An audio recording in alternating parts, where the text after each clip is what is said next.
सालगिरह की पार्टी पूरे जोरों पर थी।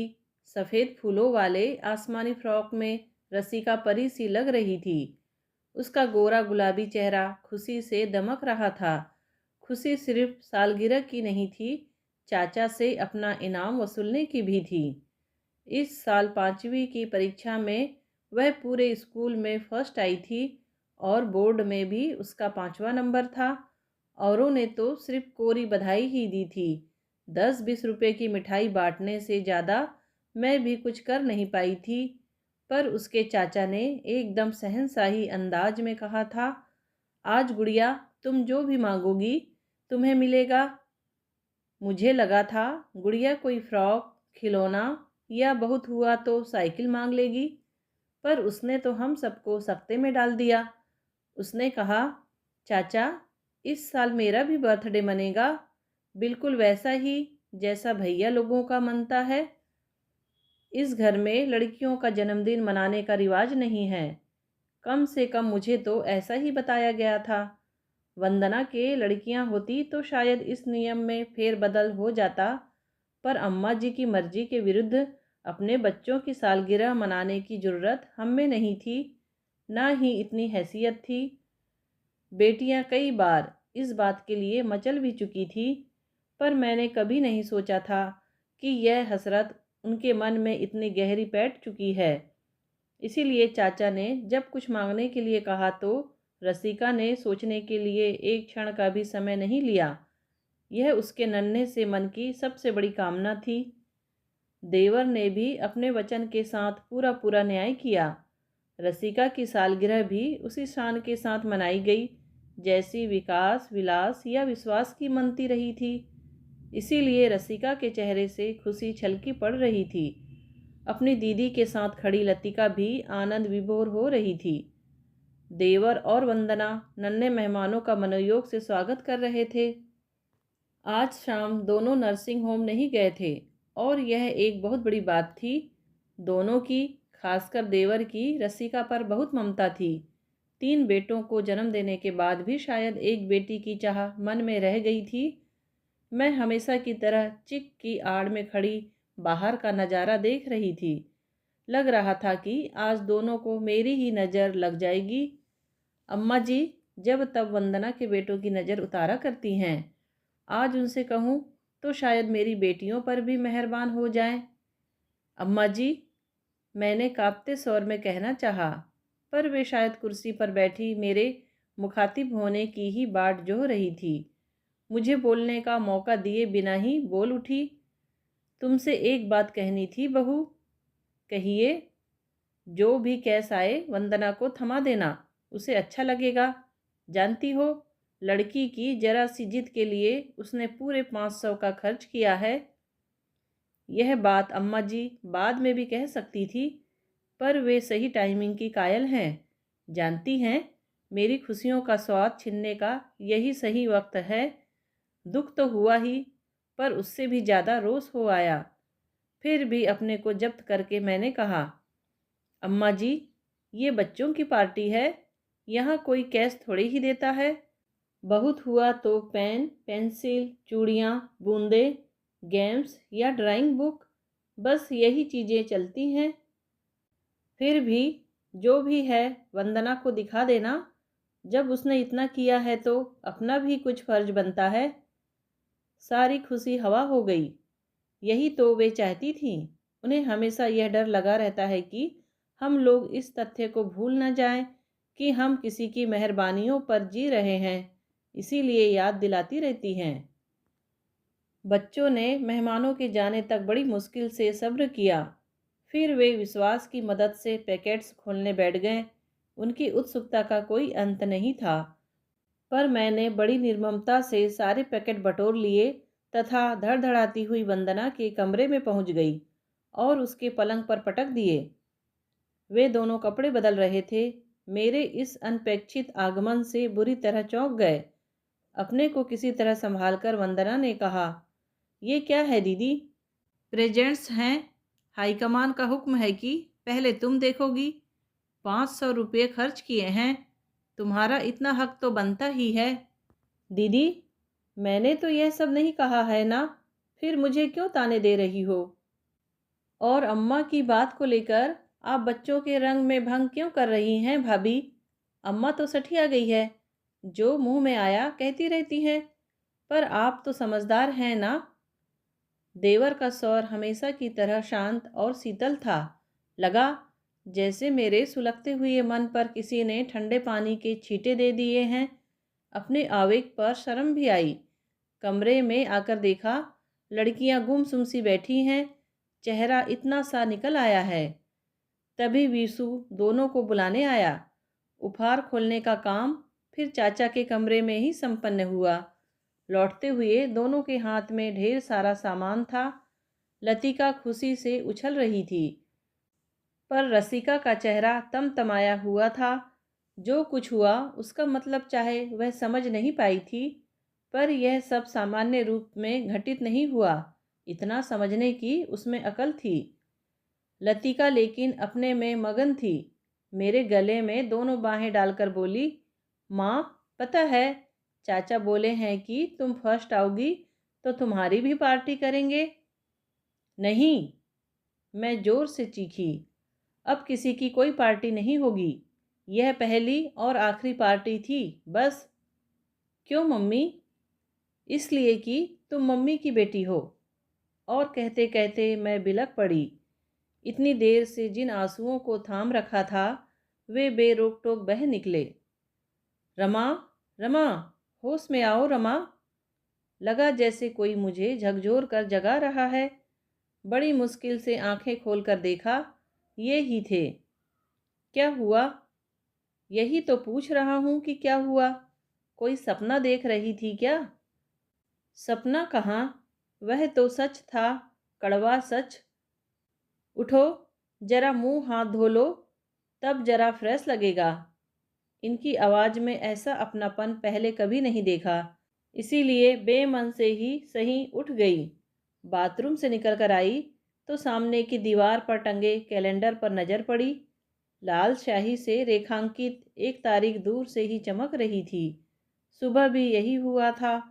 उठते ही यह तारीख मन में घर कर गई थी। तब से अनवरत दिमाग में चक्कर काट रही थी। शायद इसीलिए यह सपना आया था।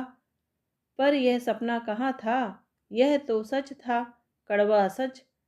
आज कौन सी तारीख है पता है? होगी कोई, क्या फर्क पड़ता है। याद है, आज से ठीक 16 साल पहले एक नन्ही सी गुड़िया हमारे घर आई थी। इनका चेहरा वैसा ही भावहीन बना रहा। आज लतिका का जन्मदिन है। उन्होंने एकदम मुंह फेर लिया। शायद उन्हें याद आ गया हो कि इस नन्ही गुड़िया के आगमन पर उन्होंने कितना बावेला मचाया था। इस चौथी कन्या के लिए मुझे कितना कोसा था। शायद इसी शर्म के कारण वे लतिका को अंतिम विदाई देते हुए ठीक से रो भी नहीं सके थे। अम्मा जी का कहना था कि दुख ने उन्हें पत्थर बना दिया था, पर सच तो यह है कि पत्थर तो वे शुरू से ही थे। यह दुख उन्हें पिघला सकता तो बड़ी बात होती। इसी पत्थर दिल इंसान के लिए मैंने रसिका के बाद वाली दोनों कन्याओं का गर्भ में ही गला घोट दिया था। पर लतिका के वक्त मैं अड़ गई कि यह पाप मुझसे बार बार नहीं होगा। मेरी जिद को वंदना ने इसी शर्त पर मान लिया था कि यह सिलसिला अब हमेशा के लिए ख़त्म हो जाएगा। उसका तर्क था कि यह ऐसा कौन सा ख़ानदान मुगलिया है जिसके लिए आपको वारिस ज़रूर चाहिए। तो उस बार मैंने लतिका को डॉक्टरों के निर्मम हाथों से तो बचा लिया था, पर काल के क्रूर हाथों से उसे न बचा पाई। और आज उसका जन्मदिन है। मैं निढाल होकर फिर लेटने लगी तो ये बोले, अब उठ ही गई हो तो चाय बना लो, 4:30 बज रहे हैं, अम्मा फड़फड़ा रही होंगी। मैं इन्हें आंखें फाड़े देखती ही रह गई।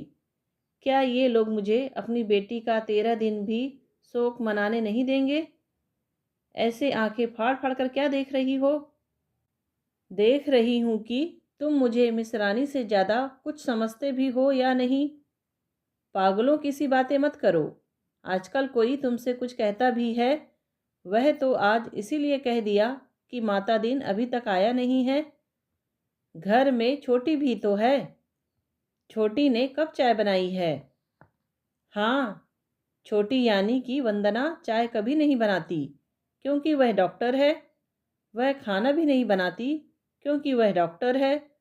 असल बात यह नहीं है।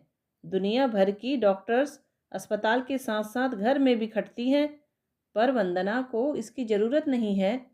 उसके पास 24 घंटे की मुफ्त की नौकरानी है। वह किसी काम में हाथ भी नहीं बटाती, क्योंकि वह बॉस है, अन्नदाता है, रिश्ते का लिहाज करती है, मीठा बोलती है। यही क्या कम है? क्या सोच रही हो? यही कि अम्मा का तो बहाना है, असल में तुम चाय के लिए फड़फड़ा रहे हो। यही समझ लो। तो जाकर बना क्यों नहीं लेते? इस बार उनकी आंखें फैल गई। मैं चाय बनाऊंगा? क्यों? दुनिया जहान के लोग चाय बनाते हैं, बीवियों को भी बनाकर पिलाते हैं। मैं उनमें से नहीं हूँ। तो बैठे रहो, मैंने कहा और पसर गई। वे फटी फटी आंखों से मुझे देखते रह गए। उन्हें ही क्यों, मुझे खुद अपने पर आश्चर्य हो रहा था। मैं इतनी निर्द्वंद कैसे हो गई? ना सास का डर रहा, ना पति का। जानती हूँ ना कि अब वे मेरा क्या बिगाड़ लेंगे, मुझसे क्या छीन लेंगे। मेरा सब कुछ तो लुट गया। अब मैं किस लिए इनकी फर्मा बरदारी करूं? मुझे लड़कियों के लिए एक छत दरकार थी, इसलिए पूरे 20 साल तक सबकी चाकरी बजाती रही। अब दोनों फुर्र से उड़ गई हैं। अब मुझे किसी का डर नहीं रहा। लड़कियां मुझे हर डर से, चिंता से मुक्त कर गई हैं। ये मेरे सामने आकर बैठ गए। मैं तुम्हारा दुख समझता हूँ रमा, पर तुम्हें अब अपने आप को संभालना होगा। किसी के चले जाने से जिंदगी तो समाप्त नहीं हो जाती ना। मेरी तो हो गई है। अगर सांस के चलने को ही जिंदा रहना कहते हैं तो मैं जिंदा हूँ, वरना अब मेरा अग जग से कोई नाता नहीं रहा। उनका चेहरा फिर पहले की तरह भावहीन हो गया। जाहिर है, जो व्यक्ति पल भर को अपनी चाय की तलब नहीं भुला सकता, वह मेरे दुख की परिभाषा क्या समझेगा। पलंग पर लेटे लेटे मैं अपलक नेत्रों से पंखे को देख रही थी। वह अनवरत घूम रहा था। उसे यूं घूमते देखकर मुझे भी चक्कर आ रहे थे। आंखों की रोशनी धुंधलाने लगी थी। उस धुंधली रोशनी में मुझे एक गुलाबी यूनिफॉर्म पंखे से झूलती नजर आई। पंखे की तेज गति के साथ वह भी होड़ ले रही थी, पर मुझे लग रहा था कि किसी भी क्षण वह फर्श पर धम्म से आ गिरेगी। सांस रोककर मैं उस दारुण क्षण की प्रतीक्षा कर रही थी। पंखे की घरघराहट किसी आसन्न मरते व्यक्ति के गले की घरघराहट सी लग रही थी। उससे मेरे कान फटे जा रहे थे। मैं उठकर पंखा बंद करना चाह रही थी, पर मेरे हाथ पांव जवाब दे गए। रमा, रमा सुनो, विकास आया है। विकास और विभा दोनों आए हैं। बड़ी मुश्किल से मैंने पंखे से अपनी दृष्टि हटाकर उनकी ओर देखा। कौन आया है? विकास। विकास और विभा दोनों आए हैं। उनके चेहरे का उल्लास मुझे सूल सा चुभा। मैंने खींच कर कहा, आए हैं तो मैं क्या करूं? जाकर आरती उतारूं? कम से कम उठकर बैठ तो सकती हो। वे लोग शायद इधर आते ही होंगे। कोई लाट साहब हैं वे जो। मेरी बात पूरी भी न हो पाई कि विकास भीतर आ गया। ये अपनी खास शोक मुद्रा में मुंह लटकाकर बैठ गए। बेचारा विकास भी सिर झुकाकर उनके पास बैठ गया। वह मेरी ओर देखने का साहस नहीं जुटा पा रहा था, पर मैं उसे अपलक देख रही थी। मुझे नन्हा विकास याद आ रहा था, जो रात दिन बड़ी माँ के कमरे में घुसा रहता था। वंदना अपने पेशेंट्स में छोटे विलास में व्यस्त रहती। लाड़ प्यार को तरसता विकास मुझसे चिपटा रहता।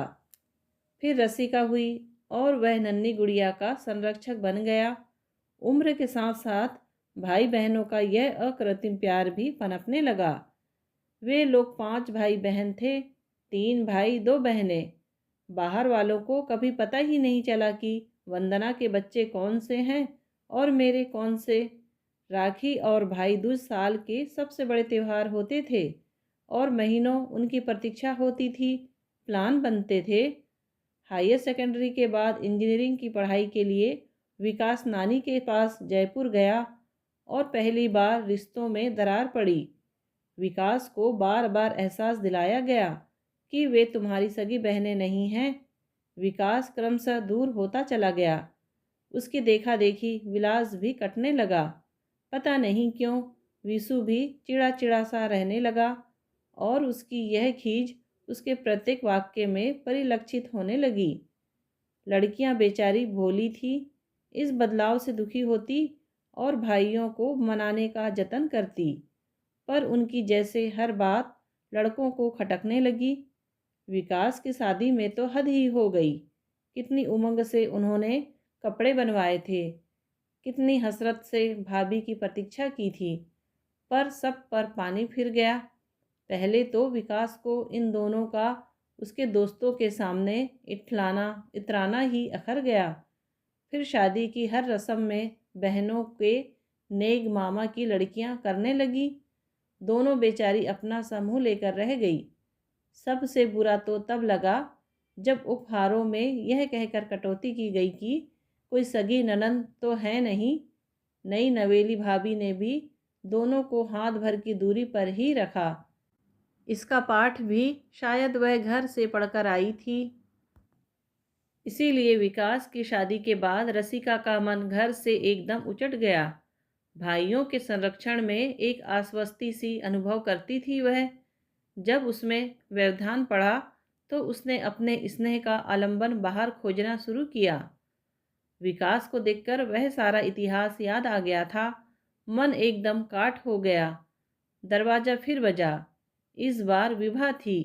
शायद अम्मा जी ने ठेल ठाल कर भेजा हो, नहीं तो इस कमरे में वह कभी नहीं आती। पैर छूने की रस्म भी वह बड़े बेमन से अदा करती है।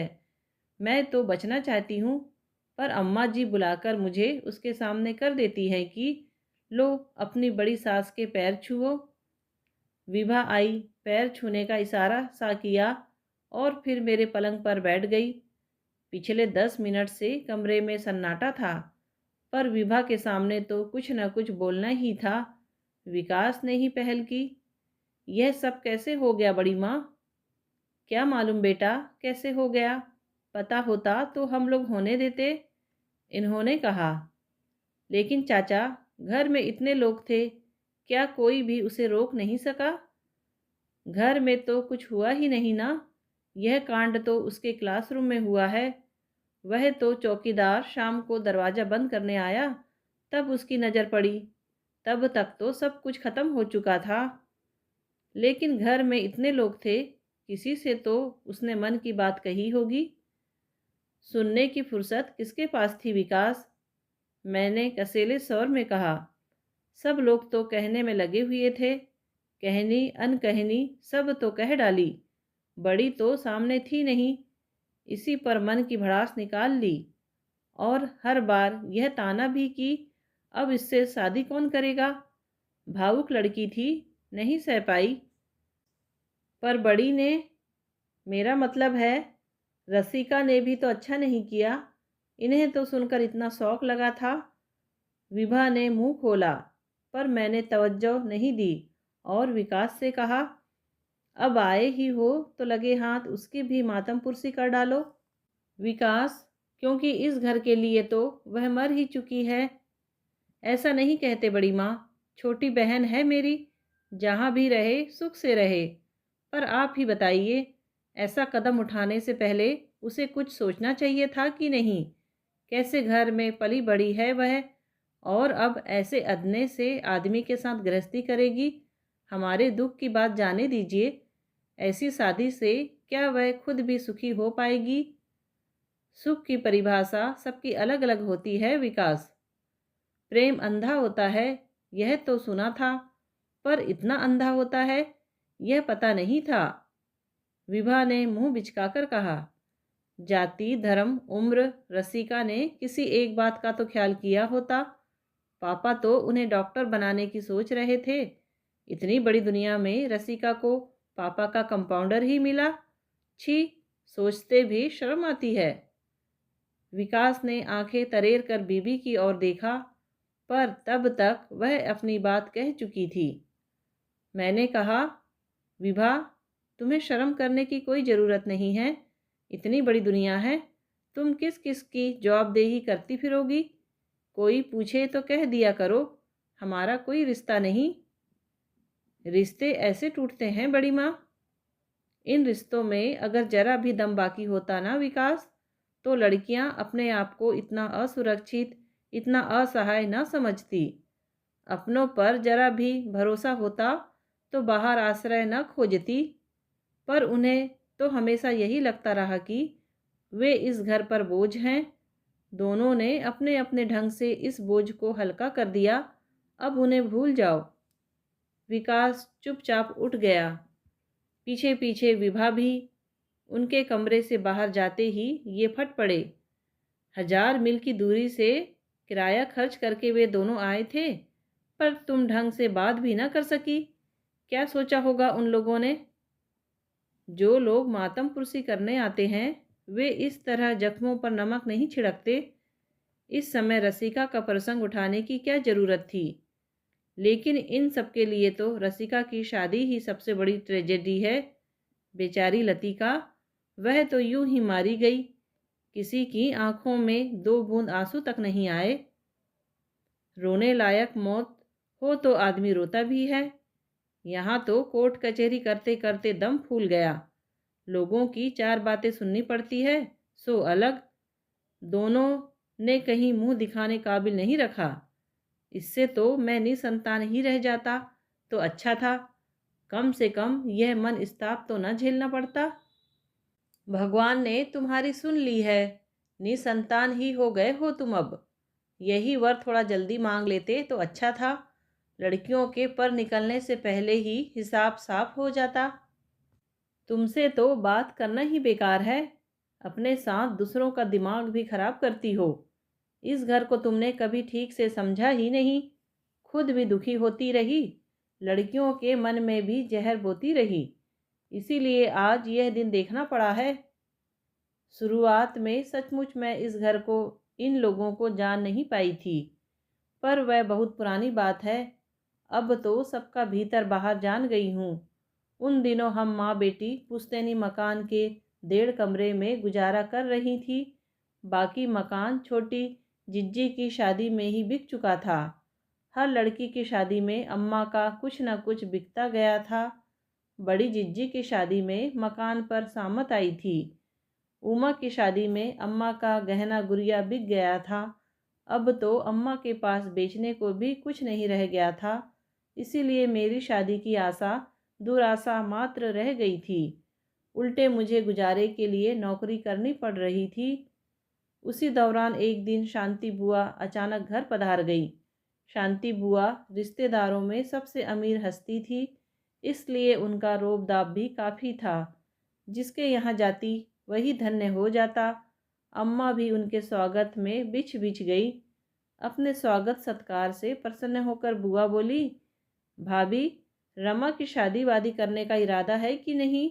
जिंदगी भर क्या उसकी कमाई के लालच में घर में बिठाकर रखोगी?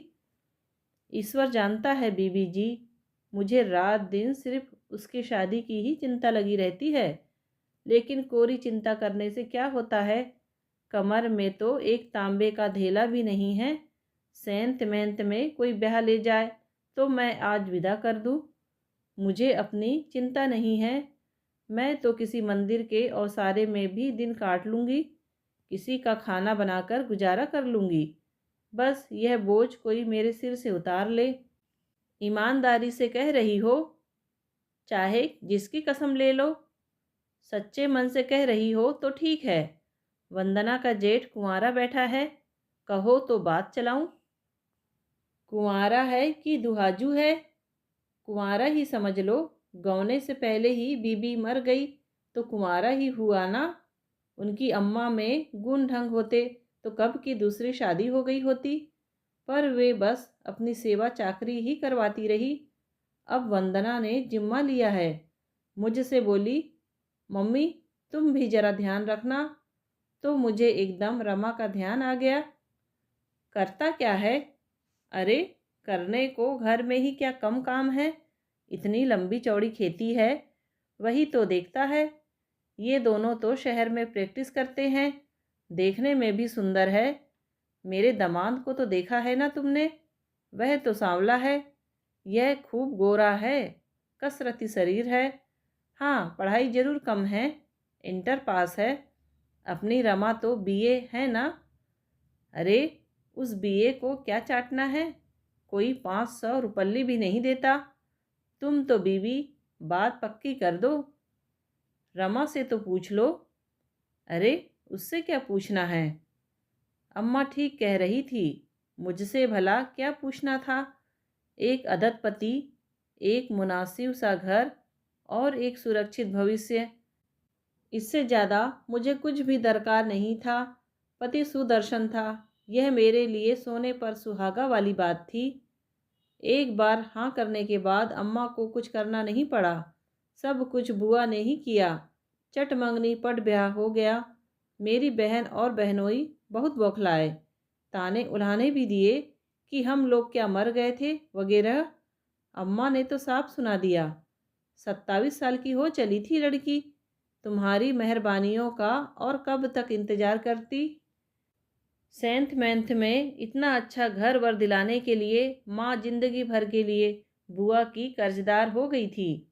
यह तो शादी के कुछ दिनों बाद पता चला कि इस शादी ने मेरी सास को भी बुआ का एहसानमंद बना दिया था। एक बार अम्मा के पास गई थी तो रिश्ते की एक और बुआ से मुलाकात हो गई। मुझसे तो खैर उन्होंने कुशल मंगल ही पूछा, पर माँ से बोली, तुम्हारे दामाद कुछ काम धंधा करने लगे कि नहीं। काम क्या करेंगे, खेती बाड़ी देखते हैं बस। बुआ फिक्के से हंस दी, बोली, शांति बड़ी चतुर है भाभी, उसने अपनी बेटी के सिर की बला तुम्हारी बेटी के सिर डाल दी। मतलब? अरे, निठल्ला मुस्टंडा आदमी दिन भर घर में बैठा रहता है तो किसे अच्छा लगता है। वंदना तो गांव जाने से भी डरती थी, पर सास भी क्या करे, ढंग का कोई रिश्ता ही नहीं मिल रहा था। तभी फिर शांति को जिम्मा सौंपा गया। पता है इस शादी के इनाम में वंदना को क्या मिला? सास ने अपनी 3 तोले की मटर माला उसे दे दी है। अम्मा ने यह किस्सा मुझे सुनाया था, पर उस समय विश्वास नहीं हुआ। लगा कि सारे रिश्तेदारों की तरह वे भी शांति बुआ से खार खाए हुए हैं। मुझे इतना अच्छा वर मिल गया है तो अब मुझसे भी जलने लगी हैं। उन दिनों तो मेरे पैर जमीन पर नहीं पड़ रहे थे। दिन और रात हम लोग रास रंग में डूबे हुए थे। शादी के 10वें महीने में मैंने रसिका को जन्म दिया। गोरी चिट्ठी गोल मटोल सी गुड़िया ने सबका मन मोह लिया, पर उसके पिता बहुत निराश हुए। उन्हें बेटे की कामना थी, इसलिए साल भर के भीतर मुझे फिर गर्भ धारण करना पड़ा। वंदना को पता चला तो वह मुझे शहर ले गई। सोनोग्राफी करवाई गई। गर्भ बेटी का ही था, उसे नष्ट कर दिया गया। मेरे संस्कारी मन को यह अच्छा नहीं लगा, पर वंदना ने समझाया, तुम्हें बेटा चाहिए ना दीदी। फिर उसकी आस में लड़कियों की संख्या बढ़ाने से क्या फ़ायदा। पहले ज़माने में तो लोग निरुपाय थे, पर अब तो सारी सुविधा है, उसका फ़ायदा उठाना चाहिए। 6 महीने बाद फिर इसी बात की पुनरावृत्ति हुई। नर्सिंग होम से लौटते हुए वंदना बोली, दीदी अब साल भर जरा सब्र करो, बार बार यह सब करना ठीक नहीं होता। अब तुम भी थोड़ा आराम करो और दूसरों को भी मौका दो। यह बात कहते हुए उसका चेहरा रक्तिम हो आया था। मैं समझ गई। 6 महीने बाद ही विश्वास का जन्म हुआ। वंदना को बेटी की चाह थी, पर ईश्वर ने उसकी यह इच्छा पूरी नहीं की। ईश्वर मेरे साथ भी तो यही छल कर रहा था। साल भर बाद फिर मेरे गर्भ में एक अंकुर पनपने लगा, लेकिन इस बार मैंने परीक्षण करवाने से साफ इनकार कर दिया। कह दिया कि अब जो भी मेरे भाग्य में है होने दो। इस पर वंदना ने भी एक शर्त रख दी। बोली, लड़का हो या लड़की, दीदी यह तुम्हारा आखिरी बच्चा होगा। मुझे बच्चों की संख्या बढ़ाने में कोई रुचि नहीं थी, पर जब यह बात मुझ पर आदेश की तरह तारी की गई तो मेरा मन रोष से भर उठा। मुझे आशा थी कि कम से कम इस बार अम्मा जी वंदना के विरोध में खड़ी होंगी, पर उन्होंने भी मुझे चौंका दिया। जैसे ही लतिका का जन्म हुआ, उन्होंने फतवा जारी कर दिया कि इसकी कोख से भी माँ की तरह लड़कियां ही पैदा होंगी, लड़के की आशा करना व्यर्थ है। ये जरा भी राजी नहीं थे, पर देवर ने समझाया, भाभी की हालत अब ऐसी नहीं है कि वे और प्रसव को झेल सके। कल को कुछ हो गया तो लड़कियां अनाथ हो जाएंगी। वंदना ने नुक्ता जोड़ा, लड़का हो या लड़की, पालने तो हमें ही है ना, हमारे तो समझ लो कि 5 हो गए। यह बात उसने सामने तो नहीं कही, पर इस ढंग से कही कि हम तक पहुंच ही गई। पहली बार अपनी पराधीनता का बोध हुआ। लतिका के जन्म के कुछ समय बाद ही हम लोग हमेशा के लिए देवर के पास शहर में आ गए। गांव की ज़मीन और घर दोनों बेच दिए गए। देवर ने शहर में यह शानदार बंगला बनवाया था। एक 3 मंजिला नर्सिंग होम वे बनवा रहे थे। और नर्सिंग होम सिर्फ सीमेंट लोहे से तो नहीं बनता, उसके लिए उपकरणों की आवश्यकता होती है, फर्नीचर की ज़रूरत होती है। इसीलिए पुरखों की जायदाद बेच दी गई। इस तरह हमेशा के लिए देवर के यहाँ आकर रहना मुझे अच्छा नहीं लगा था, पर कोई उपाय नहीं था। एक तो सारे फैसले अम्मा जी करती थी, उन पर अपील की कोई गुंजाइश नहीं थी। दूसरे, वंदना ने दबी जबान से यह जता दिया था कि 2 घरों का खर्च झेलना उन लोगों को बहुत भारी पड़ रहा है। इससे तो अच्छा है सब लोग एक साथ रहें। इस शानदार बंगले में निचले तल्ले का यह कमरा और उससे लगी बालकनी हमारे हिस्से में आई थी। पिछले कई सालों से मेरी दुनिया इसी में सिमट कर रह गई थी। अम्मा जिंदा थी तब एक आध बार उनसे मिलने के बहाने चली भी जाती थी। उनकी मृत्यु के बाद तो मैं भी इसी 4 दीवारी में कैद होकर रह गई। बहनें इस घर की रईसी से खौफ खाती थी। बहनोई इनके निठल्लेपन का मजाक बनाते थे, इसलिए उन लोगों से भी नाता जैसे टूट ही गया। देवर ने हमारे साथ कोई अन्याय नहीं किया। हमारा जो भी हिस्सा बनता था हमारे नाम बैंक में जमा करवा दिया। वे तो लड़कियों के नाम की एफडी भी करवाना चाहते थे, पर लड़कियों की दादी और पिता दोनों ने इस बात का विरोध किया। मेरे या लड़कियों के नाम कहीं 5 पैसे भी जमा नहीं हो सके। इतना सारा रुपया अनायास पाकर इनका दिमाग कुलांचे भरने लगा। ये मूँछों पर ताव देकर नित नई योजनाएं बनाने लगे। लड़कियां जब छोटी थी तो उन्हें हम सिखाते थे, what is your father? My father is a businessman. बहुत सालों बाद रसिका ने एक दिन अचानक पूछ लिया था, माँ, डैडी एग्जैक्टली क्या बिजनेस करते हैं? दुर्भाग्य यह था कि रसिका जब तक यह प्रश्न पूछने लायक हुई, इनके सारे बिजनेस फ्लॉप हो चुके थे। सारा पैसा 3-13 हो गया था। शुरू में मुझे लगता था कि इतने पैसों में तो हम कहीं अलग से एक छोटा सा घर लेकर रह सकते थे, पर अम्मा जी के रहते एक शहर में 2 घरों की बात सोचना नामुमकिन था। अब सोचती हूँ अच्छा ही हुआ, अगर लौटकर इन्हीं लोगों की शरण में आना पड़ता तो कितनी ग्लानि होती। यहीं बने रहे, यही अच्छा रहा। झूठी ही सही, लाज रह गई। सारे पैसे को ठिकाने लगाने के बाद इन्होंने अपनी दिनचर्या निश्चित कर ली। दिन भर टीवी देखना, जासूसी उपन्यास पढ़ना या पैर पसार कर सोना। मेरे लिए संतोष की बात यही थी कि इन्हें कोई बुरी लत नहीं लगी, नहीं तो पैसा आदमी को क्या नहीं सिखाता। बेटे की इस अकर्मण्यता के लिए अम्मा जी मुझे ही कोसती, कहती, एक लक्ष्मी घर में आती है तो घर भर देती है, एक ये ऐसी आई है कि पुरखों की जायदाद भी बिकवा दी। पुरखों की जायदाद के बिकने का दुख वे भूल नहीं पाती थी। वंदना तो लक्ष्मी थी, दोनों हाथों से कमा रही थी।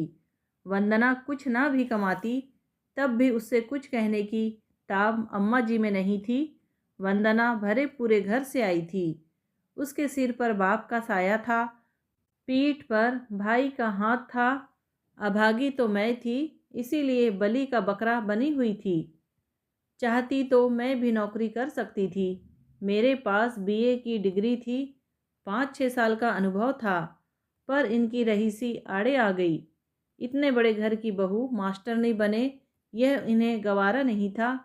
यूं तो वंदना भी बाहर जाकर कमा रही थी, पर वह किसी की गुलाम नहीं थी, अपनी मालकिन आप थी। वंदना भी बोली, दीदी, अब तुम्हें नौकरी करने की क्या ज़रूरत है? हम दोनों कमा तो रहे हैं।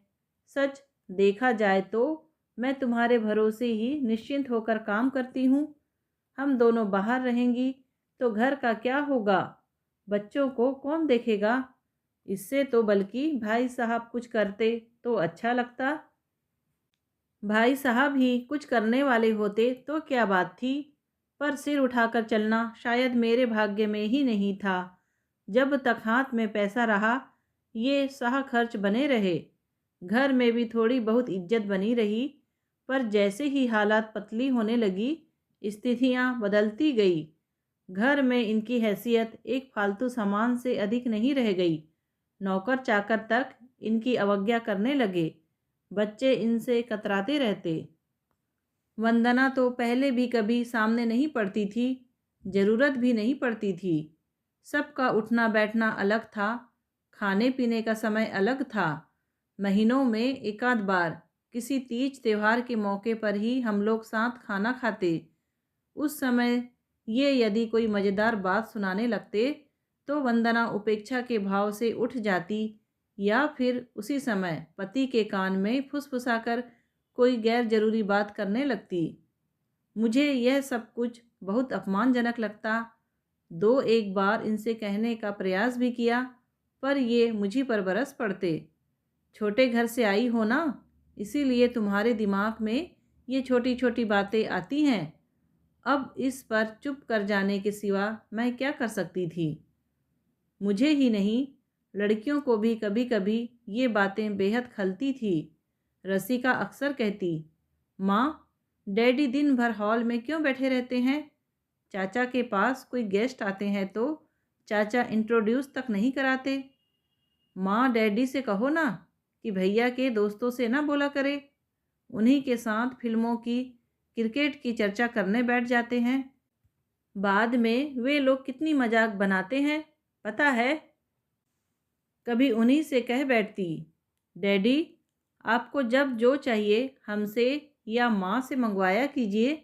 आप घंटों माता दिन या गंगा को आवाज़ देते रहते हैं और वे जवाब नहीं देते, सुनकर भी अनसुना कर जाते हैं। बेटी की बात सुनकर वे आग बबूला हो जाते और उसी को डांटने लगते। वह भुनभुनाती, औरों पर तो बस चलता नहीं है, हम पर गुस्सा उतारते हैं। सच तो यह है, आदमी एक बार आत्मसम्मान ताक पर रख दे तो कुछ भी असहनीय नहीं रहता। देवर सचमुच देवता पुरुष हैं। अम्मा जी अपने व्यंग बाणों से और वंदना अपने व्यवहार से चाहे जो जतलाती रही हो, देवर ने हमें कभी यह आभास नहीं होने दिया कि हम उनके सहारे पल रहे हैं। वे हमारे आश्रयदाता हैं। बच्चों में भी उन्होंने कभी फर्क नहीं किया। मेरे बच्चों ने हमेशा अच्छे स्कूलों में शिक्षा पाई, अच्छा पहना, अच्छा खाया। खाने की तो खैर कोई समस्या ही नहीं थी, रसोई मेरे ही जिम्मे थी, पर और भी किसी चीज़ का अभाव कभी महसूस ना होने दिया। जब भी मौका लगता, वे चुपचाप 100-200 मेरे हाथ में दे जाते। इस बात का पता ना कभी उनकी बीवी को लगा, न मेरे पति को। वंदना को पता लग भी जाता तो शायद इतना खतरा नहीं था, पर खाली दिमाग शैतान का घर होता है, ये इस बात का गलत अर्थ भी लगा सकते थे। रसिका का हायर सेकेंडरी में फर्स्ट क्लास आया तो चाचा ने उसे घड़ी इनाम में दी। कहा कि अगर डॉक्टर बनोगी तो मैं तुम्हें आगे की पढ़ाई के लिए बाहर भी भेजूंगा। अपने बच्चों में से कोई डॉक्टर नहीं बन सका, इसका उन्हें दुख था। विकास इंजीनियर था, विलास आर्मी में जा रहा था, विशु तो अभी जमीन टटोल रहा था। छोटा भी था। रसिका पर उनकी आशाएं केंद्रित थी। वैसे भी रसिका पर उनकी बहुत ममता थी। पहले साल रसिका का पीएमटी में सिलेक्शन नहीं हो सका। बहुतों का नहीं होता है, पर इस घर में रसिका को किसी ने माफ़ नहीं किया। ताने उलाने और उपदेशों की झड़ी लग गई, इसलिए वह बहुत नर्वस हो गई। दूसरी बार उसने फार्म तो भरा, पर पढ़ते पढ़ते अक्सर उसका दिमाग शून्य हो जाता था। परिणाम वही हुआ जो होना था। वह हिम्मत हार गई, पर चाचा ने हौसला बनाए रखा। तीसरी बार महंगे कोचिंग क्लास की फीस भरी गई। इस बार मैं भी नर्वस हो रही थी। इससे तो अच्छा था लड़की बीएससी ही कर लेती। तीसरे साल वीसु भी उसके साथ हो गया था, हालांकि वह पीईटी की तैयारी कर रहा था। फिर भी एक प्रतियोगिता की संभावना तो हो ही गई थी। रसिका और भी नर्वस और भी अनमनी हो गई थी। उस दिन शाम को जब विशु अपनी क्लास के लिए जा रहा था, तो मैंने आवाज़ देकर कहा था, विशु बेटे, तुम्हारी दीदी हड़बड़ाहट में फाइल और पेन घर पर ही भूल गई हैं। तुम्हारी क्लास अगर उस और ही हो तो लेते जाना। विशु कुछ देर मौन खड़ा रहा, फिर बोला, बड़ी माँ, दीदी आजकल जिस क्लास में जाती है वहाँ फाइल की ज़रूरत नहीं पड़ती। क्या मतलब? मतलब आप दीदी से ही पूछ लेना। सबको लगता है बड़ी माँ कि मेरे पापा के पास बहुत पैसा है, पर वह इतना फालतू भी नहीं है कि यूं जाया किया जाए। वीसू की बात सुनकर मैं सन्ने रह गई थी। सोच लिया था कि आज ही लड़की से जवाब तलब करूंगी। तब मुझे पता नहीं था कि वीसू की बात इन्होंने भी सुन ली है। शाम को जैसे ही उसने कमरे में कदम रखा, इन्होंने गरज कर पूछा, कहाँ से आ रही हो? क्लास से। उसकी बात पूरी भी ना हो पाई थी कि तड़ से एक चाटा उसके गाल पर पड़ा। पल भर को हम तीनों माँ बेटी सन्न से रह गए। लतिका ने दौड़कर कमरे का दरवाज़ा बंद कर लिया ताकि बाहर से कोई यह दृश्य न देख सके। उस चाटे की अनुगुंज समाप्त होते ना होते इन्होंने आंखें तरेर कर पूछा, अब बताओ कहाँ से आ रही हो? रसिका अब पहले धक्के से संभल चुकी थी। उसने निर्भीकता से उनकी आंखों में सीधे देखते हुए कहा, यह पूछने का अधिकार आपको किसने दिया? इनका चाटा जितना अप्रत्याशित था, उससे कहीं अधिक चौंकाने वाला रसिका का प्रश्न था। मैंने तुरंत उसके मुंह पर हाथ रखकर कहा, ये क्या कह रही है पगली? वो तेरे पिता हैं, तो उनसे पूछो कि पिता का कौन सा हक उन्होंने आज तक अदा किया है। लड़की, मैं तेरी जान ले लूँगा, इन्होंने दांत पीसते हुए कहा। और सचमुच वे उस पर पिल पड़े। वह पीटती रही और कहती रही, ले लीजिए, जान ले लीजिए, एक वही तो आपकी दी हुई है, और हम तो जिंदगी भर दूसरों का ही दिया खाते पहनते रहे हैं।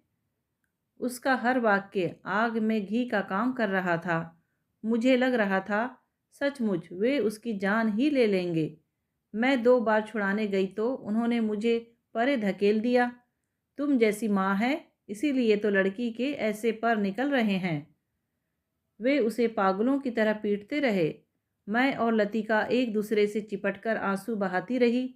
बड़ी देर बाद थककर इन्होंने हाथ रोका।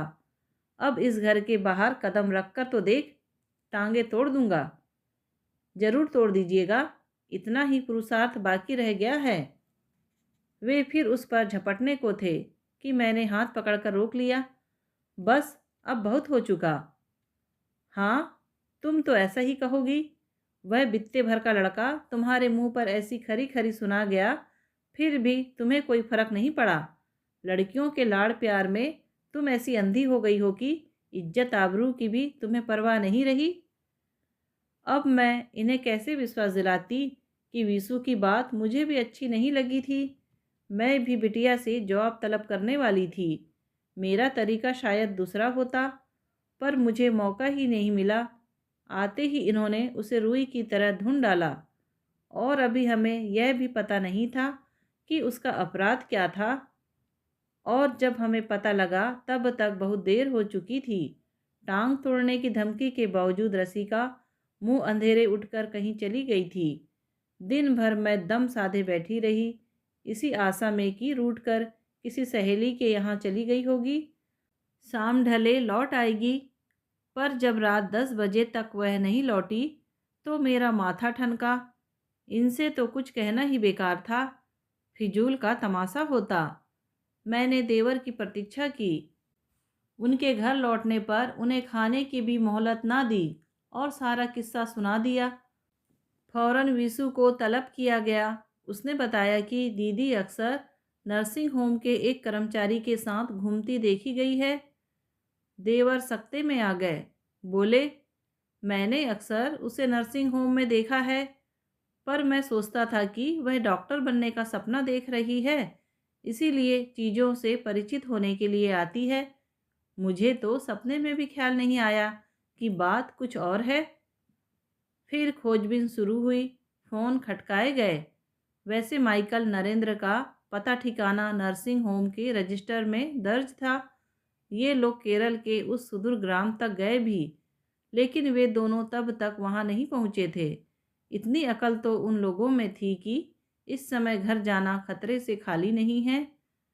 वे 8-10 दिन वे जहाँ भी रहे हों, पर जिस समय उनका पक्का सुराग मिला, वे विवाहबद्ध हो चुके थे। माइकल को नौकरी से निकाल देने के अतिरिक्त देवर उन लोगों का कुछ बिगाड़ नहीं सके। रसिका 29 साल की थी, बालिग थी और अपनी मर्जी से माइकल के साथ गई थी। उफ, वे 15 दिन हम लोगों ने किसी दुख स्वप्न की तरह काटे थे। घर और बाहर सिवाय लांछना और अपमान के कुछ नहीं था। मुझे तो बेटी के विछोह में रोने की भी इजाज़त नहीं थी। इस बीच एक दिन के लिए विकास आया था, पर हमसे मिला भी नहीं, जैसे वह अप्रत्यक्ष रूप से हमें दोषी करार देना चाहता हो। देवर और वंदना हफ्ते भर तक क्लिनिक नहीं गए। अम्मा जी रात दिन वंदना को मेरी शादी के लिए कोसती रही। पतिदेव अलग मुंह फुलाए बैठे थे, जैसे बेटी के किए कराए में मेरा बराबर का हिस्सा हो। किसी को रसिका के अनिश्चित भविष्य की चिंता नहीं थी। किसी ने यह जानने की कोशिश नहीं की कि उसने ऐसा खतरनाक कदम क्यों उठाया था। सबको अपनी बदनामी की चिंता थी। दुख था तो यही कि लड़की इज्जत का कचरा कर गई। ऊहा-पोह की इन घड़ियों में लतिका की और किसी का ध्यान नहीं था। किसी को यह देखने की फुर्सत नहीं थी कि उस पर क्या बीत रही है। किसी को इसकी चिंता नहीं थी कि जिल्लत की यह घड़ियाँ वह कैसे झेल रही है। उसे बिल्कुल ही भुला दिया जाता तब भी गनीमत थी, पर अम्मा जी तो दिन में 100 बार उसे आशीर्वाद दे रही थी कि बहन की तरह वह भी एक दिन फुर्र हो जाए। कहती, बड़ी ने किरी स्थान ढूंढ लिया, तू किसी मियाँ के साथ चली जाना। हमारी तो सातों पीढ़ियाँ तर गई। भगवान ऐसी संतान किसी को न दे। उनकी बातें मेरा भी कलेजा छलनी कर जाती थी। लतिका तो हमेशा से ही बड़ी संवेदनशील थी। वह रसिका की तरह तेज तर्रार नहीं थी। मन की बात कभी होंठों तक नहीं लाती थी, पर उसके कोमल मन के लिए यह भार असहनीय हो गया होगा।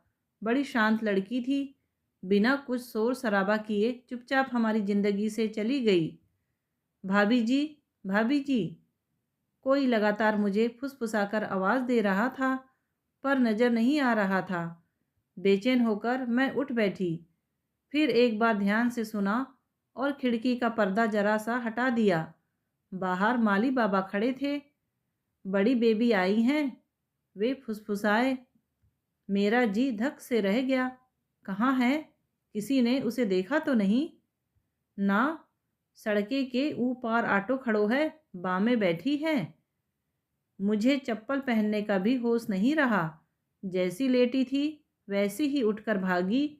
सड़क के उस पार सचमुच ऑटो खड़ा था। बंगले की ओर का भाग पर्दे से ढका था। उस ओर जाकर देखा तो देखती रह गई। अपनी ही बेटी शादी के बाद ऐसी अनोखी लगने लगी है। मैं उसका वह रूप आंखों में भर लेना चाहती थी कि सैलाब सा आ गया। फिर पता ही नहीं चला कब वह मेरे गले से आ लगी। कितनी देर तक हम दोनों एक दूसरे को आंसुओं से भिगोती रही। ऑटो स्टार्ट होने की आवाज़ से मैं चौंकी। हम लोग कहाँ जा रहे हैं गुड़िया? यहाँ सड़क पर खड़े होकर तो हम बात नहीं कर सकते ना माँ। लेकिन लड़की, तू यहाँ आई ही क्यों? वे देखेंगे तो तुझे गोली मार देंगे। उन्होंने आज तक मच्छर भी मारा है जो मुझे मारेंगे। और अगर इतना सा भी स्पार्क उनमें बाकी है तो मुझे खुशी ही होगी। वह मरण भी मैं सिर माथे लूँगी। चुप कर, मैंने उसके मुंह पर हाथ रखकर कहा। क्या तुझे अपनी माँ पर जरा भी दया नहीं आती? मेरा पहला घाव तो सूखने दे। माँ के लिए ही तो दौड़कर आई हूँ। वह भावुक होकर बोली। लतिका का सुना तो रहा नहीं गया माँ। जानती थी दुख की घड़ी में तुम इस समय बिल्कुल अकेली हो। एक बार फिर हम दोनों शोक के सागर में डूब गईं। तब तक ऑटो एक घर के आगे रुक गया था। यह माइकल का घर है, उसने ऑटो से उतरते हुए कहा। आए हैं तो अब हम लोग सामान भी ले ही आएंगे। कहाँ जाओगी? दुनिया बहुत बड़ी है माँ, और जिसके हाथ में हुनर है उसके लिए 100 दरवाजे खुल जाते हैं। मैं भी नर्सिंग की ट्रेनिंग लेने की सोच रही हूँ। अप्लाई कर दिया है। नर्सिंग? गुड़िया, तेरे चाचा तुझे डॉक्टर बनाना चाहते थे, पर मैं क्या बनना चाहती थी यह मुझसे कभी नहीं पूछा गया। हम लोग जिंदगी भर दूसरों की दया पर जीते रहे, इसीलिए दूसरों की इच्छाएं भी ओढ़ते रहे। भूल ही गए कि हमारा अपना भी एक मन है, उसकी कोई अभिलाषा है। क्या बनना चाहती थी तुम? अब तो याद भी नहीं आता, लेकिन ये मेरा ही नहीं, आम हिंदुस्तानी बच्चे का दुर्भाग्य है कि उसे अपनी मंजिल ढूंढने की आज़ादी नहीं मिलती। अक्सर माँ बाप उन पर अपनी इच्छा लाद देते हैं, लेकिन अगर माँ बाप बच्चों को एक आकार देना चाहते हैं तो वह एक सहज स्वाभाविक बात होती है। जब दूसरे यही करते हैं तो वह एक एहसान हो जाता है। अगर मैं डॉक्टर बन भी जाती तो जिंदगी भर इस एहसान का भार मुझे ढोना पड़ता। चलो, जो कुछ हुआ अच्छा ही हुआ। बहुत बड़ी बड़ी बातें करने लगी है तू। बड़ी जो हो गई हूँ। गुड़िया, तू खुश तो है ना? कैसी लग रही हूँ? इस क्षणिक आवेग की बात जाने दे, इसमें तो कुछ भी साफ नजर नहीं आता। पर सपनों की यह धुन जब छट जाएगी, जिंदगी के कठोर यथार्थ से सामना होगा, तब तू कैसे निभा पाएगी? मुझे तो यही सोच सोच कर डर लगता है। माँ, दुनिया में गरीब लोग भी तो रहते हैं और मज़े में रहते हैं। खुशी तो अपने भीतर से उपजती है, वह बाहरी चीज़ों में थोड़ी ही मिलती है। मुझे कष्टों की परवाह नहीं है। आदत नहीं है तो हो जाएगी। अपने घर के लिए, अपने पति और बच्चों के लिए खटने में भी एक आनंद है। पर तुम इस बात को नहीं समझ पाओगी, क्योंकि तुम हमेशा दूसरों के लिए खटती रही हो। मैंने कोई जवाब नहीं दिया। समझ गई कि नया नया प्रेम, नया नया जोश उसके सिर पर चढ़कर बोल रहा है। ईश्वर करे वह ऐसी ही खुश बनी रहे। माँ, उसने गंभीर स्वर में कहा। खास बात जो मैं कहने आई थी वह तो रह ही गई। सुनो, जिस दिन तुम्हें ऐसा लगे कि अब उस घर में तुम्हारा गुजारा हो नहीं सकता, तुम मुझे सूचित करना, मैं तुम्हें पता दे जाऊंगी। सच कहूँ गुड़िया, मेरा तो आज भी वहाँ दम घुट रहा है। तो फिर सोचना क्या है, चलो मेरे साथ। तुम पहले अपना कोई ठिकाना तो करो। मेरा भार कहाँ ढोती फिरोगी? तुम क्यों किसी पर भार बनोगी? अपना बोझ तुम खुद उठा सकती हो। मैं? और नहीं तो क्या? क्या तुम्हें हनुमान जी की तरह अपनी शक्ति का भान दिलाना पड़ेगा? क्या तुम भूल गई कि एक जमाने में तुम अपने साथ अपनी माँ का भी निर्वाह करती थी? चाहो तो दोबारा अपने पैरों पर खड़ी हो सकती हो। मुझे अपने कानों पर विश्वास ही नहीं हुआ। मैंने दिमाग पर जोर देकर 22 साल पहले वाली रमा को याद करने की कोशिश की। लगा कि शरीर में एक नई स्फूर्ति का संचार हो रहा है। मैंने उसके दोनों हाथ पकड़कर कहा, अगर यह सब कुछ सच है गुड़िया, तो मेरे लिए खड़े रहने भर की जगह ढूंढ दे। उस घर में तो अब मुझसे सांस भी नहीं ली जाती। लौटते समय वही ऑटो मुझे घर से थोड़ी दूर तक छोड़ गया। रसिका इस बार साथ नहीं आई। रास्ते में मुझे एकाएक ख्याल आया, वह माइकल तो कहीं नजर आया ही नहीं। शायद संकोच के कारण वह सामने ना आया हो। पर मुझे भी तो एक बार भी उसका ख्याल नहीं आया, जिसके कारण यह सारा महाभारत हुआ। उसको मैं एकदम भूल ही गई। बेटी से मिलकर ही जैसे मेरे प्राण तृप्त हो गए। लेकिन रसिका ने क्या सोचा होगा? अभी रसिका के साथ इस व्यक्ति का संदर्भ जोड़ने में मुझे देर लगेगी, पर वह इस बात को नहीं समझेगी। वह तो इसे उपेक्षा ही मानेगी। बहुत पछतावा हुआ मुझे। बेटी की खातिर ही सही, माइकल को भी असीसना जरूरी था, पर अब लौटने का कोई उपाय नहीं था। घर आ गया था। फाटक पर ही इनसे सामना हो गया। गुर्राकर बोले, ऐसी सिलबिल सी कहाँ से चली आ रही हो? गुड़िया से मिलने गई थी। आश्चर्य! मुझे उत्तर देने में एक क्षण भी नहीं लगा, बल्कि वे ही चौंक गए। विस्फारित नेत्रों से मुझे देखते हुए बोले, गुड़िया से मिलने? मतलब कहाँ? इस घर के बाहर कहीं भी, क्योंकि घर में तो आप उसे आने नहीं देंगे ना? कमरे में लौटते हुए उनका विस्मयचकित चेहरा मेरी आंखों में घूम रहा था। इतना साहस मुझ में अचानक कहाँ से आ गया? कहीं गुड़िया की छूत तो नहीं लग गई? भाभी, यह क्या है? देवर एक लिफाफा लिए सामने खड़े थे।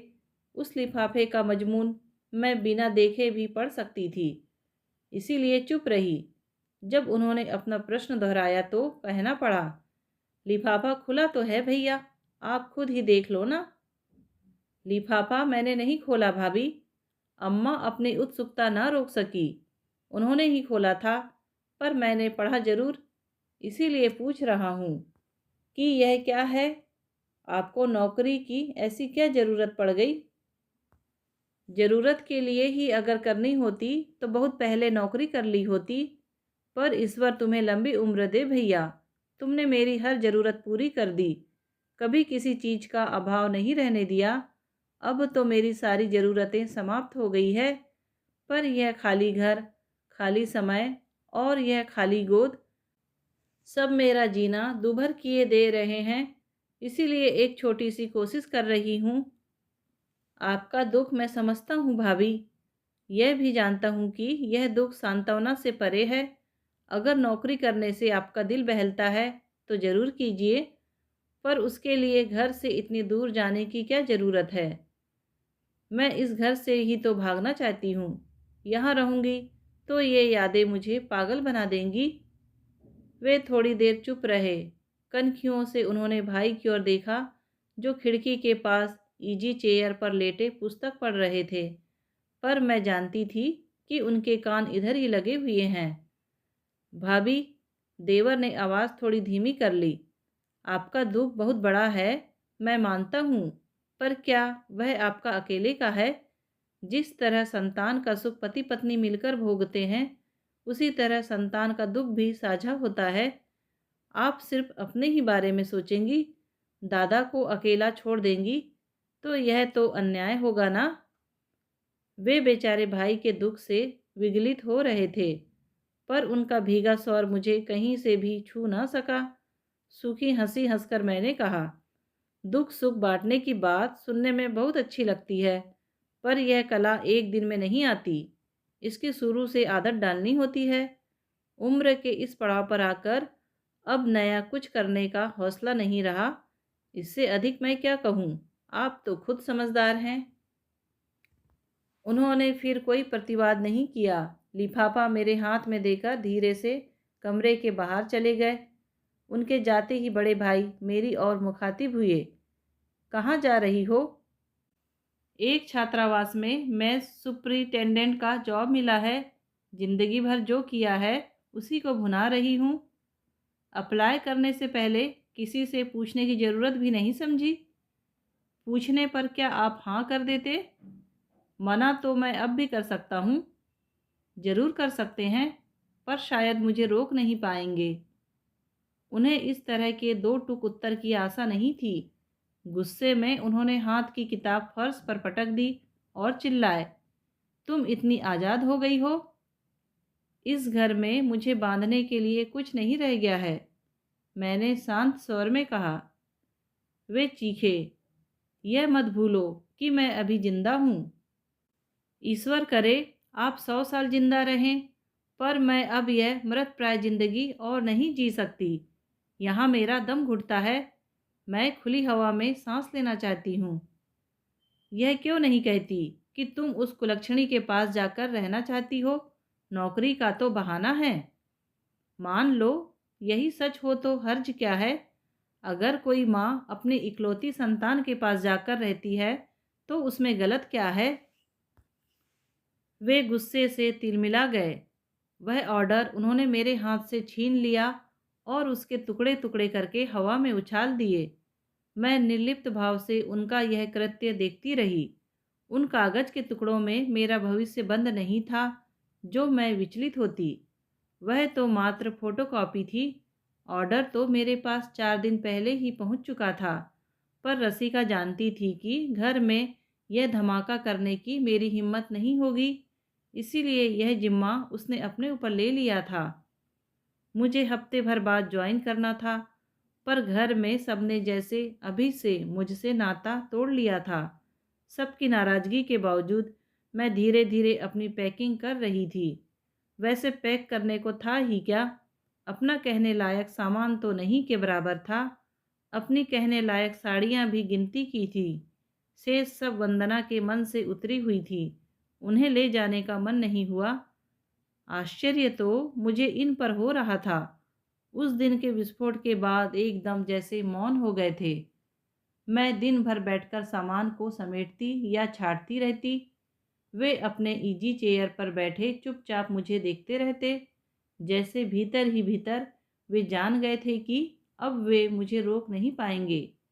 कई बार रात में नींद खुलती तो देखती ये मुझे घूर रहे हैं। उनकी उन आँखों से मुझे दहशत सी होने लगी थी। उनके गुस्से की तो मैं आदी थी, पर उनका यूं निशब्द होना चौंकाने वाला था। मैंने अपने रिजर्वेशन का जिम्मा जानबूझकर देवर को सौंप रखा था, ताकि कोई यह न समझे कि मैं भागकर या चोरी छिपे कहीं जा रही हूँ। उस दिन देवर आकर टिकट दे गए, साथ में 500 रुपये भी। जाते जाते भी आपको तंग कर रही हूँ ना? जब भी ज़रूरत हो इसी तरह तंग करती रहिएगा। उन्होंने भीगे कंठ से कहा, झुककर मेरे पैर छुए और बाहर निकल गए। मेरे जाने में अभी पूरे 36 घंटे बाकी थे, पर लग रहा था आज ही उन्होंने अंतिम विदाई दे दी हो। वंदना भी साथ आई थी। औपचारिक पूछताछ करके चली गई। उससे भी कुछ अच्छी सी बात करने का मन था, पर उसकी कठोर मुख मुद्रा ने मेरे मन की सारी तरलता सोख ली। वह नाराज़ थी और अपनी नाराज़गी मुझ पर जता देना चाहती थी। दूर की ही सही, पर कहने को हम दोनों बहनें थी, पर हम दोनों में वह बहनापा कभी नहीं पनप सका। वह हमेशा मालकिन बनी रही और उसने मुझे यह कभी भूलने नहीं दिया कि वह मुझे इस घर में लाई है। उन लोगों के जाते ही वे उठकर मेरे पास आ गए। मुझे डर हुआ कि इस टिकट का भी वही हश्र ना हो जो मेरे ऑर्डर का हुआ था, पर शायद मेरा डर बेबुनियाद था। उनका रुख इस समय जरा भी आक्रामक नहीं था, बल्कि चेहरा खासा बुझा बुझा सा लग रहा था। पिछले दिनों की तरह उनकी आंखें भी दर्द में डूबी हुई थी। उन्होंने मेरे दोनों हाथ अपने हाथ में लेकर कहा, तो रमा, तुम सचमुच चली जाओगी? इस बात का मैं क्या उत्तर देती, केवल हाथ में रखे टिकट को देखती रही। रमा, अगर तुम रुक नहीं सकती तो मुझे अपने साथ ले चलो। तुम्हारे बिना मैं यहाँ अकेला नहीं रह सकता।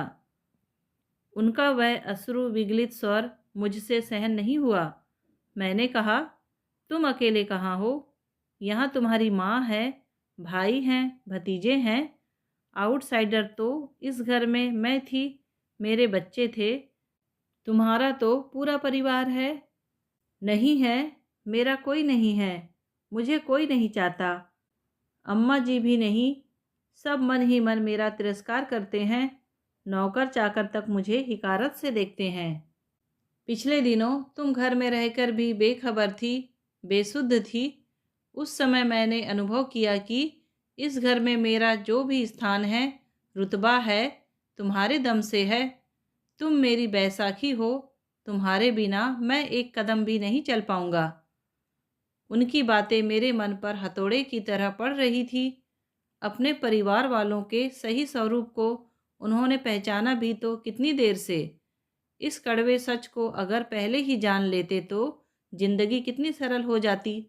पर वे मेरे प्रति हमेशा पूर्वाग्रह से घिरे रहे, इसीलिए मेरी हर बात का गलत अर्थ ही लगाते रहे।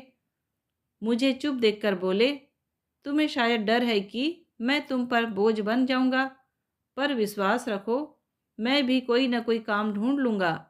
मैं इतना गया गुजरा भी नहीं हूँ कि कुछ ना कर सकूँ। कम से कम ड्राइवरी तो कर ही सकता हूँ। हम लोग थोड़े में गुजारा कर लेंगे, एक कमरे में रह लेंगे। यहाँ भी तो हमारे पास अपना कहने को यह एक ही कमरा है। हम लोग साथ रहेंगे तो सब कुछ आसान हो जाएगा। उनका एक एक शब्द मुझे सौ सौ बिच्छुओं के दंश दे रहा था। मेरी आंखें उत्ताप से जल उठी। चुप हो जाओ, मैंने चीख कर कहा। भगवान के लिए अब चुप हो जाओ, मुझसे और सुना नहीं जाएगा। काश यह सब तुम 15 साल पहले, 20 साल पहले सोचते तो जिंदगी की शक्ल कुछ और होती। अब तुम्हारा यह पछतावा मेरे किस काम का। अब तुम्हारी ये पेशकश मुझे ना मेरे बीते हुए दिन लौटा सकती है, ना मेरे खोए हुए बच्चे। अब तुम्हारा यह सोचना, यह कहना सब बेकार है, बेकार है। मैं उनकी छाती पर पागलों की तरह मुक्कों से प्रहार कर रही थी और वे की कर्तव्य विमूढ़ होकर कभी मेरे बाल, कभी मेरी पीठ सहला रहे थे। जिंदगी पल भर को जैसे ठहर गई थी। दोस्तों, कहानी सुनने के लिए आपका धन्यवाद।